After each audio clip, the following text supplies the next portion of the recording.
Ma'asyiral muslimin rahimakumullah. Pak Haidar Nasir pada tanggal 6 Januari yang lalu mengingatkan kita, umat Islam saat ini dijebak dan dipaksa untuk berperilaku antagonis. Islam ini adalah rahmat. Kita dipaksa untuk terjebak dalam suasana emosional yang tidak berkebendungan. Ini kita juga harus hati-hati. Kalau bapak-bapak baca status saya ingin sampaikan di sini biar bapak ingat beberapa kritikan sosial saya itu waktu itu. Merdu Quran berlanggam Jawa, menari Bali di atas sejadah masjid, perselingkuhan Maulidia dan Natalia, karena waktu itu Maulid disandingkan dengan peristiwa Natal. Azan berkumandang di misa gereja, itu acara yang ada di timur. Selawat Nabi bersalib kayu, itu ada di Gunung Merapi. Salib, parade salib dibawa dengan Tola al-Badru alaina. Trompet bersarung Al-Quran. Ada salib di dada santri, panorama aurat di lembaran hijab, sandal beralas kesucian, panggang kue berlipat Quran. Aku salah, kau kutangkap. Sebetulnya ini bahasa sindiran. Ini Pak hanya beberapa bulan waktu itu. Dan pada saat itu Pak Haidar Nasir menyatakan ada upaya untuk menciptakan umat Islam Indonesia mengalami situasi yang antagonis. Selalu bersikap kasar, hal itu terlihat dan terus terjadinya pelecehan simbol agama Islam dengan berbagai modus yang ada. Saudara harus paham itu. Kita dijebak dengan suasana yang sedemikian itu. Padahal itu sama sekali tidak paham sejarah. Saya ingin katakan, republik ini berdiri karena darah para syuhada. Pak Karno menyatakan, kalau aku mati selimuti aku dengan bendera Muhammadiyah. Tapi karena aku milik republik, selimuti saja dengan sangsaka merah putih. Dan dia adalah tokoh dan kader Muhammadiyah yang ada di Sumatera waktu itu. Jenderal Sudirman mengatakan, robek-robeklah badanku, potong-potonglah jasadku, tetapi jiwaku dilindungi benteng merah putih. Akan tetapi hidup tetap menuntut bela siapapun lawan yang aku hadapi. Beliau adalah profil seorang guru di Muhammadiyah. M. Natsir, tanpa mosi integral beliau waktu itu, Indonesia tidak akan lahir menjadi negara kesatuan, karena Indonesia akan menjadi negara-negara serikat yang kecil-kecil. Juanda, tokoh Muhammadiyah, tanpa waktu itu yang disebut dengan deklarasi Juanda, kita tidak akan pernah memiliki kekuasaan laut yang sedemikian luas. Kita menjadi negara maritim terbesar di muka bumi. Semua mereka adalah para syuhada yang berasyhadu an la ilaha illallah wa asyhadu anna Muhammad Rasulullah. Dari mana Anda mengatakan orang Islam tidak peduli terhadap republik? Dari mana Anda mengatakan kita anti kebinekaan? Saya katakan nalar mereka mengalami stagnan dan tak sanggup lagi berpikir. Sejarah pun dilupakan. Umat Islam tidak boleh lupa sejarah. Ketika 7 kata di dalam Pancasila, kewajiban menjalankan syariat Islam bagi para pemeluknya. Dan detik-detik terakhir Ki Bagus Hadikusumo, pimpinan pusat Muhammadiyah ketika itu, dalam suasana batin yang sangat dahsyat bergejolak. Baiklah, kalau 7 kata itu dihilangkan, maka harus diganti dengan yang Maha Esa, yang berarti adalah Tauhid.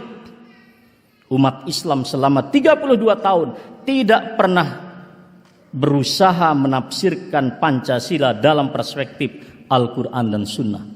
Saya tantang semua kita yang hadir di sini, mari kita bikin buku Syarah Pancasila fi Dhawil Qur'ani wa Sunnah, sesuai dengan petunjuk Al-Quran dan Sunnah. Mengapa umat Islam dinistakan sedemikian rupa? Inilah yang disebut sebetulnya dengan kata de-islamisasi. Pak Haidar Nasir, beliau mengatakan sangat gegabah jika orang menyatakan bahwa Indonesia belum teruji kebinekaannya jika minoritas belum menjadi seorang presiden.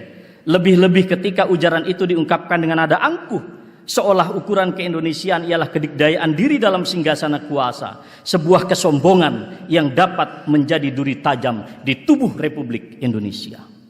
Rawahu Dr. Haidar Nasir. Tegas Pak, tegas Pak. Nahnu qaumun a'azzanallahu bil Islam wa in ibtaghayna ghairal Islam azallanallah. Kita ini umat yang dimuliakan, yang dijayakan oleh Allah dengan Islam. Jika Anda mencari jalan selain Islam, Allah hinakan kita.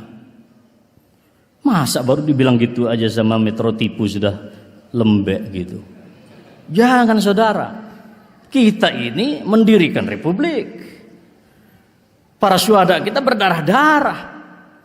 Jangan sampai seperti yang dikhawatirkan oleh Muhammad Natsir ketika itu, kita menjadi mayoritas serasa minoritas. Muhammadiyah memandang bahwa Islamophobia merupakan ancaman global yang merusak hakikat peradaban dan keadaban manusia, bertentangan dengan prinsip-prinsip hak asasi manusia, serta berbahaya bagi terwujudnya perdamaian dunia. Muhammadiyah menyerukan agar Islamophobia dengan segala bentuk dan manifestasinya yang muncul di sebuah negara harus segera diakhiri. 2010 Muhammadiyah mengatakan itu. 2016 baru diawali Islamophobia dengan cara yang sangat vulgar. Tapi umat harus paham, Islamophobia, kata Muhammad Natsir, tidak beda dengan deideologisasi Islam pada masa Orde Baru dan deislamisasi pada masa reformasi. Umat Islam dimuat malu dengan Islam sendiri. Anda perhatikan sekarang, negara mana di barat yang mengatakan mereka kampiun daripada hak asasi manusia, tapi mereka berlaku paradoks semuanya itu. Tidak usahlah kau ajarkan Islam bagaimana bertoleransi. Cukuplah kawan-kawan yang mengantarkan para pengantin menjadi saksi atas kebinekaan Republik Indonesia. Bukan kebinekaan yang ada di dalam proposal-proposal yang diajukan ke negara-negara donor. Bukan pula akrobat retorika di dalam seminar-seminar bergengsi internasional. Kebinekaan yang autentik adalah ketika ada orang Katolik menikah, di sini ada jutaan massa yang berkumpul, Anda tulus ikhlas mengantarkannya bukan ke masjid tapi ke katedral, ke gereja. Itulah yang hakiki dan sejati. Bukan kemudian Anda berbusa-busa di forum seminar, Anda katakan kebinekaan A, B, C. Sudah, saudara-saudara mengatakan itu, suruh belajar kebinekaan di masjid ini. Tapi di sini kan mesti banyak para pendengarnya, banyak, Anda sampaikan itu.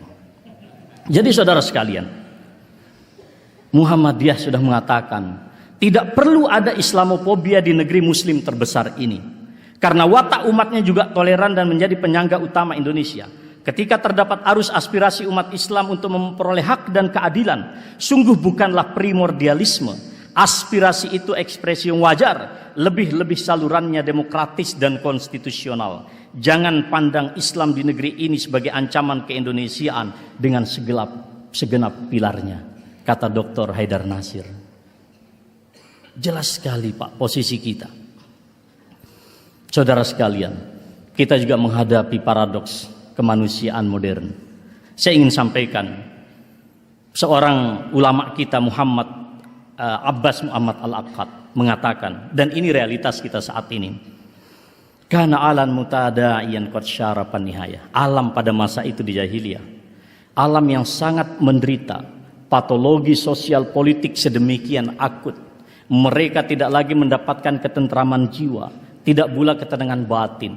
Mereka adalah orang-orang yang hidup penuh dengan paradoks. Sering saya sebut dalam status saya, realitas kita adalah realitas simulakra. Dunia yang penuh dengan simulasi, tidak pernah menggambarkan sesuatu yang hakiki di dalam kehidupan kita. Oleh karena itu saudara sekalian, saya ingin menggarisbawahi al-khatimah dari apa yang saya sampaikan. Kita harus waspada, khususnya Muhammadiyah juga. Pada Muktamar 47 di Makassar sudah mengingatkan adanya upaya untuk menjebak kita pada apa yang disebut dengan proxy war. Kita dibuat saling bermusuhan sedemikian rupa. Maka ingin saya sampaikan di sini, dan ini ada Ustadz Bakhtiar Nasir. Saya ingat betul Ustadz, di detik-detik terakhir waktu itu di Monas, beliau menyatakan 212 adalah sebagai simbol persaudaraan umat Islam di Republik. Saya ingin katakan, mari kita kembali kepada simbol persaudaraan ini. Dan ingin saya tambahkan, bukan sekedar simbol persaudaraan. 212 adalah bukan simbol perlawanan dan konfrontasi. 212 adalah selain persatuan umat Islam, tapi 212 menjadi konsolidasi yang luar biasa dari umat Islam untuk meluruskan arah kiblat kebangsaan dan kenegaraan kita. Sekali lagi saya katakan, jangan ada yang memahami, termasuk para intelijen yang ada di sini, jangan katakan acara ini adalah sebagai simbol konfrontasi. Saya katakan tidak. 212 spiritnya adalah simbol dan konsolidasi persatuan umat dan menyatukan semua potensi kita untuk menopang negara dalam jalan yang lurus dan benar, tapi juga memberikan masukan-masukan operasional jika kehidupan berbangsa dan bernegara kita keluar dari rel dan dari arah kiblat yang semestinya. Tugas kita kemudian adalah menawarkan berbagai macam paket solusi alternatif dan operasional bagi permasalahan bangsa dan negara kita agar menjadi baldatun thayyibatun wa rabbun ghafur. Kedepan saya pikir berbagai macam resolusi-resolusi di negeri ini dilahirkan oleh otak-otak yang disatukan Al-Quran di dalam 212. Saudara sekalian, terakhir, mari kokohkan persaudaraan ini.